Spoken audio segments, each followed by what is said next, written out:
بسم اللہ الرحمن الرحیم۔ السلام علیکم۔ اللہ تعالیٰ نے موسیٰ علیہ السلام کے پاس ملک الموت کو بھیجا۔ جب ملک الموت موسیٰ علیہ السلام کے پاس آئے تو انہوں نے انہیں چانٹا مارا، کیونکہ وہ انسان کی صورت میں آیا تھا۔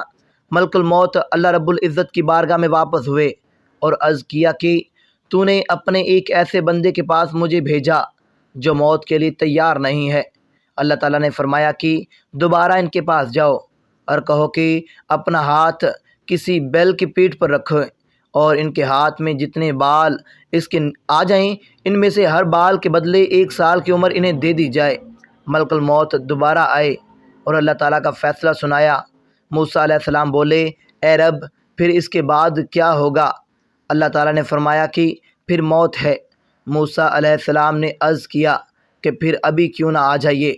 ابو ہریرہ رضی اللہ تعالیٰ عنہ بیان کرتے ہیں کہ پھر موسیٰ علیہ السلام نے اللہ تعالیٰ سے دعا کی کہ بیت المقدس سے مجھے اتنا قریب کر دیا جائے کہ جہاں ان کی قبر ہو وہاں سے اگر کوئی پتھر پھینکے تو وہ بیت المقدس تک پہنچ سکے۔